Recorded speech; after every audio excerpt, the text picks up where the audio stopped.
welcome to the podcast. We're so glad you're here. Today, we are going to be covering all of the aspects of marketing your home with everything from first impressions all the way to the closing table. So we have Molly today that's going to lead us in this segment. Take it away, Molly. Okay. So it is very important to realize that first impressions start online. That is where most people go to look for houses in the market. So you really want professional pictures that look amazing, they're going to be like, they're going to see the house. First, they're going to see the outside of the house and the amazing curb appeal. And then they're going to click and see the inside pictures and see how great they are. And then they're going to want to come see it in real life. So I think that is just really important to note that first impressions are everything in real estate. And also, video tours are important. If you have like a floor plan added on, that's really helpful because a lot of times people will see rooms, they don't know what the layout is like, and then they come to the house and they are really let down because they didn't understand, because you can't see the layout. So the floor plan is really helpful. Also with like land listings, drone shots are great. I mean, even just for houses as well. Sometimes it's just great to see like where it's located, like what the neighborhood looks like. What do you guys think about like the drone option? I just had that with my listing. They did that. They did the aerial view, and I think it's really cool because then you can just see the more expanded view of the area of the home. So. Oh, yeah. Like I had a small listing over in the Speedway area, and the photographer got a shot of the Indianapolis area. Can you see the racetrack? Oh, yeah. Yeah. Oh, that's so cool. I thought that was cool. Yeah. I didn't even think about that, but it showed how close it was to the track. And Yeah. so, yeah, I didn't think, I guess I didn't even think he could get it from where the house is located, which is close, but yeah, I was impressed. Yeah. So, yeah, I think those are very important, and they're almost becoming a norm when you have a good company that takes the time to hire good photography. So also when you're marketing a home, it's important to, kind of give more information like on the neighborhood, what's around the home, what's it close to, because that is really important for people to understand like where they're living, how far of a drive is it to get to the grocery store, who lives 2 streets over. So all of that is really important.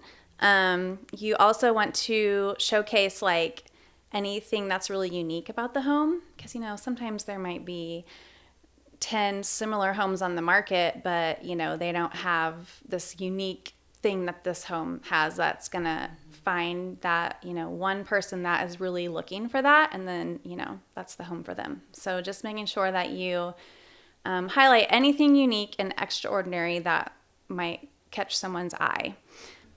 And whenever you are like writing a description for the home, you really just want to tell a story and not really like list items, because you want to draw buyers in. Buyers want to be intrigued and interested, and they want to see more after reading that. So marketing is a huge part of selling a home. We use lots of channels of marketing. We post it on the MLS for the indie market. And part of that is making sure that it's posted everywhere. It's posted on realtor.com, Zillow, any realtor site you can find, your home will be on there. Social media is a big thing. Facebook, TikTok, Instagram, making videos, making little flyers, also just posting like coming soon or just listed. And you want to use hashtags to kind of draw attention to get more eyes on it. There's also social media groups that you can join, like Hendricks County Real Estate Chatters or Indiana Land for Sale.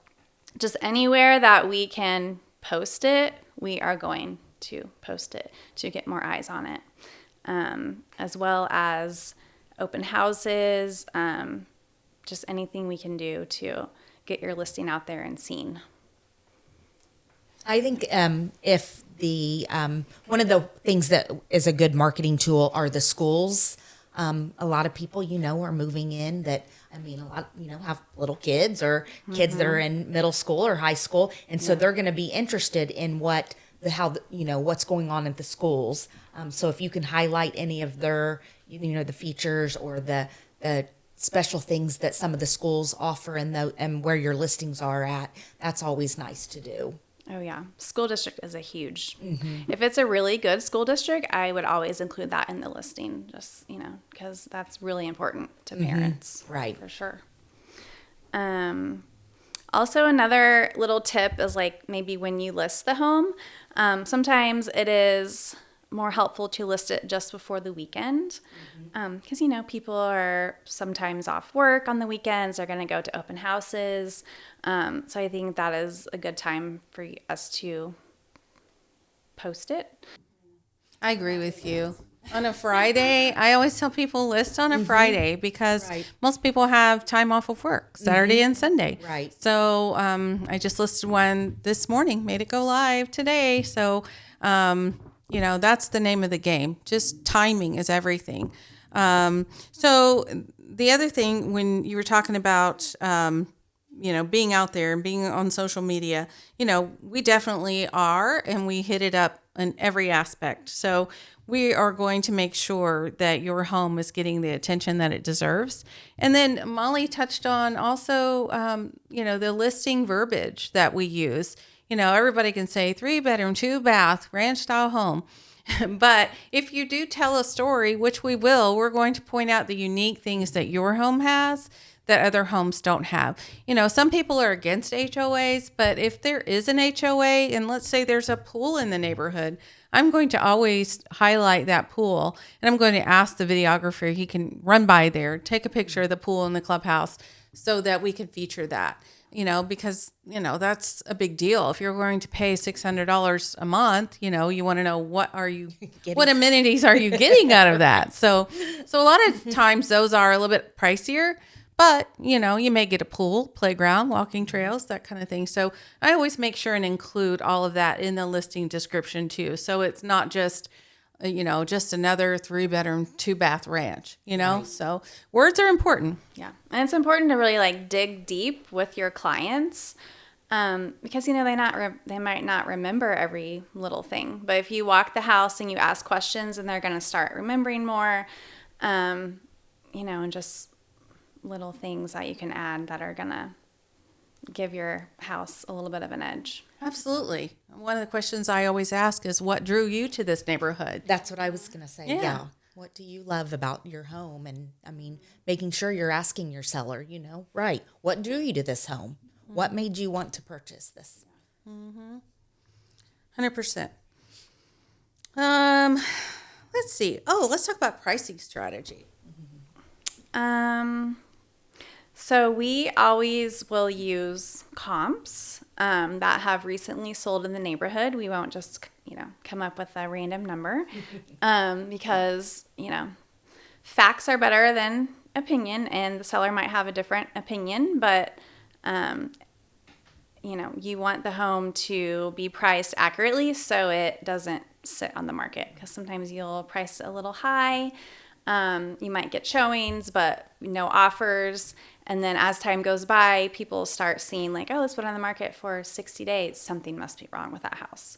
So you really want to try to avoid that. Whereas if you can get it priced accurately, then you might get showings and multiple offers right off the bat. So just understanding that price is very important. It's, just as important as the first impression. Right. And you said you were talking about the facts, and we are able to show you the facts of what that neighborhood has been selling for. How many days is it being set on the market? If it's priced too high, then it's going to sit more. So yes, we can use those facts and show you where we feel it should be priced. You're always going to always probably think maybe your home is worth more than it is worth. But when you see the facts and see what they're going for, that's the way to, follow all that. So then that, that's what to list it for. And usually you will get more for the house if you start it at a more reasonable price. Right. Whereas if you start it for higher, then it sits longer, then you're eventually going to get a lower offer than you might have gotten at the beginning. So that's important to keep in mind. Can happen, yeah. 100%. Yeah, it's better than a price drop, you know. And like you said, the longer something sits on the market, people start to get this impression that there's something wrong. Right. There's When really there might nothing not wrong. be. Yeah. It was just overpriced to begin with. So, you know, it's sad for a seller, and they learn their lesson, but, you know, that is a hard lesson to learn. And maybe they missed out on the home that they loved, that they wanted to buy, because they overpriced their home. And now the one that they really wanted is gone. So those are hard lessons to learn, but that's why you trust the professionals to get your home priced right from the beginning and get the most money you can get. We are for you, not against you. We are trying to get you the most valuable, the most value out of your home possible. We are on your team. Absolutely. Yes. Well, that wraps up this segment of marketing your home. So if you have any questions, of course, you can always reach out to us, and we are always available to take your questions and your calls. Our website, again, is curbappealrealty.net. Tell the world.